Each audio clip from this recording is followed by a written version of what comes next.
Yung magandang araw mga kabarangay, what's up? At kumusta na kayong lahat?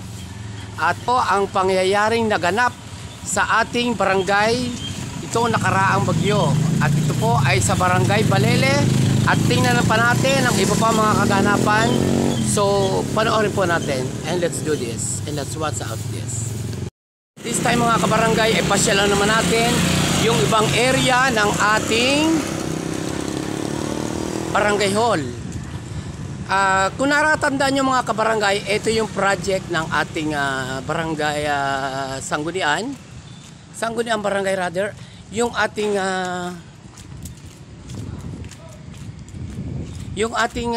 mini park na ginagawa dito. At ito ang nangyari. So naglandslide dito mga kabarangay ang ating, ayan wakwak na wakwak. Tingnan ninyo. Grabe anong pangyayaring ito. Matindi ang ginawa nitong Christine ito sa atin, oh. At talaga namang ayan gumuho. Ayan. Gumuho itong parting ito gumuho. Ayan kaano lang 'yan. Kagagawa lang. At ito ang matindi dito. Ayan, ang laki ng na lupa dito sa may parting ito. Ayan, tinatambakan pa sana yan tatambakan pa lang mas matindi. At okay na sana kaso nga nadali tayo ng Christine. So ito ang nangyari. Ayan grabe. Ang tindi. Hindi ko mawari. Sobrang lupit ni Christine.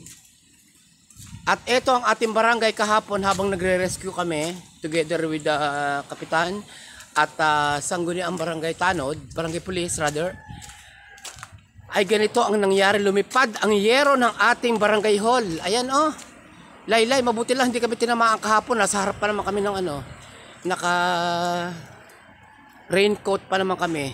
Yan wakwak ang bubong, nalipad.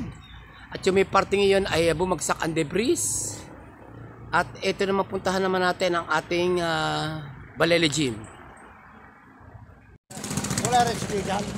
Wala pa. At yan naman ang debris mga kabarangay ng ating bumagsak na debris ng ating barangay hall. Ayan kita naman natin laylay ang yero. Naku, hindi natin malaman kung ang loob ay ang mga computer ay kung gagana pa pagkatapos ng power. Siguro nabasa rin ang kalooban nito. At itong tolda dito ay ayan ang nangyari. Nabagsakan ng debris. Ayan, ito yung bumagsak na debris kahapon ng hapon habang nagre-rescue kami. Ayan, kasi dyan natin itinambak ang ating mga nasakoteng mga inilikas doon sa Sitio Hipit.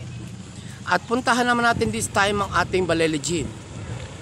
Okay, so tingnan natin kung ano ang iba pang mga ika nga ay nawasak. Grabe ang tindi na nangyari dito mga kabarangay. Yan, biro nyo yung debris na yung bumagsak. Mabuti lang kamo at yung motor ni Nato ay medyo malayo pa yung isang barangay police natin. Kung hindi, nabagsakan din sana ng debris. At tingnan naman natin ang ating Balele Gym. Sa tindi ng hagupit ni Christine mga kabarangay, ang ating Balele Gym ay totally nawakwak talaga. Ayan grabe. Hindi ko nga mawari kung gaano kalakas yung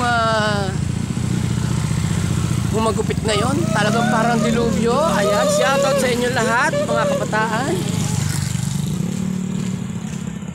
At naku, hindi tayo makakapasok dahil nakalak ang ating Balele Gym. Tingnan niyo yung dating gitna lang na yung dating gitna lang na wakwak ay ayan, grabe anong nangyari. Nadagdagan at nalipad talaga.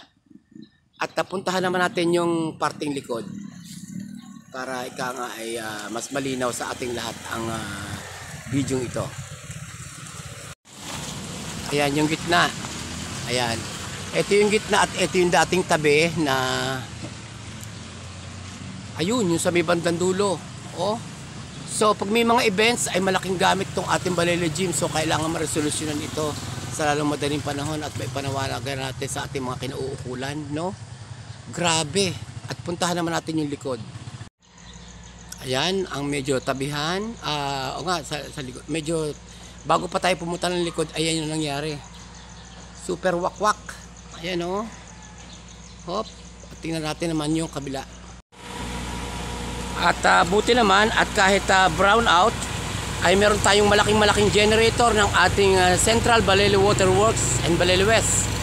So ayan, napakalaki ng ating generator, kaya yung mga nakakonect sa Central Balele Water Works ay huwag mag-aalala dahil 100 kVA voltahe ang ating generator ng ating Central Balele Water Works. Kaya tuloy-tuloy ang daloy ng ating tubig kahit brown out at nagkaroon tayo ng ganitong calamity. Okay? So tingnan natin yung isang parte pa na wakwak ng bagyo ang ating Balele Gym. At ganito naman ho katindi ang ating pagkawasak ng ating Balele Gym. Ayan o. Super, di ba? Ayan o. So ayan, nag-ooperate na uli ang ating Central Balele Water Works dahil meron tayong isang west pump dito para mas malakas ang daloy. So napakaganda ng serbisyo ng ating Central Balele Water Works dahil 100 kVA voltahe ang ating generator, bukod pa doon sa central mismo na nag-ooperate din ng generator. Para kahit brownout tayo ay hindi tayo mawawala ng tubig. So yung mga hindi pa nakaka-connect sa ating Central Balele Water Works, makikonnect na kayo at napakaganda nito dahil ito ay kooperatiba ng ating barangay. At ito nga yung sinasabi kong kahapon hindi ko napuntahan dahil talagang napakalakas ng hangin at hagupit ng ating bagyo. So itong Balele Gym na ito ay talagang kailangang ma-repair sa lalong madaling panahon dahil talagang dito lagi nagaganap ang mga events ng ating pamahalaang lungsod at ng iba't iba pang mga events sa ating iba't ibang proyekto, programa ng ating sangguniang panglungsod. At kailangan ito ay maresolusyonan sa lalong madaling panahon. Diyos ko, naglaylay ang mga kuryente and everything. At tingnan niyo naman kung gaano kawarak ng ating Balele Gym. Nakakaawa naman ang aking Balele Gym. Ang ating My Dear Balele Gym. Ay, oh, grabe. Grabe ang pagkawarak nito. Hindi biro ito. At kung magkakaroon ng mga future na events na mga liga ng ating mga sports activities and programs, napakahirap pagka walang tapaludo ito. Ibabaw na ito. Grabe. Pasukin nga natin. Talaga namang nakakapanlumo itong mga pangyayari na ganap na ito. So,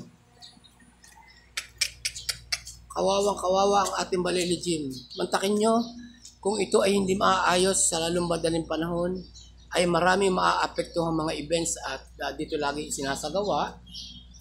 Ay tingnan ninyo naman kung gaano kalaki ng wakwak ng ating Balele Gym. Inay, Diyos ko po. Oh God, bakit ganito ang nangyari? Ang tindi mo, Christine. Grabe ang ginawa mo sa aming Balele Gym. At lilinisin pa yan ng ating mga sangguniang barangay utilities right after. At puntahan naman natin ang may eskwelahan pa dito ng Apolonio Emilio National High School. Kung ano mang kaganapan. Ito okay naman ho yung Apolonio Emilio National High School. Kaya nga ay maayos naman ho ang lagay. Kaya laang medyo may nasapak pa yata isang puno dito. Isa may entrance. May nasapak na puno. Yan yung nakalaylay, Unad. Yan yung nakalaylay ditong puno. Ayan.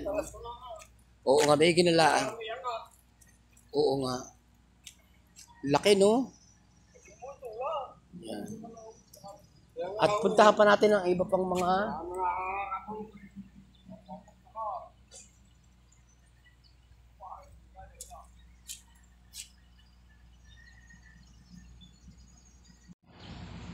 halos yung buong palang gitna at saka tabi noong ating Balele Gym ay ganito ang nangyari. Sobra. So kung may mga events tayo magaganap dyan, ang init diyan. Tapos pag umulan, mababasa ang mga tao sa loob, no? So sana ay mapansin ito ng ating pamahalaan ng lungsod at mabigyan tulong tayo sa ating pagpapaayos dito ng ating Balele Gym. Ang gym ng masa, ika nga. dahil pinagagamit to kahit sa lahat. At isa lamang ho ito sa mga bahay na sinalanta ng nakaraang bagyo. Ang lupit mo, Christine. Pati mga maliliit na pamilya, dinali mo ang mga bubong. Ayan ho, ang tindi ho ng mga kabarangay.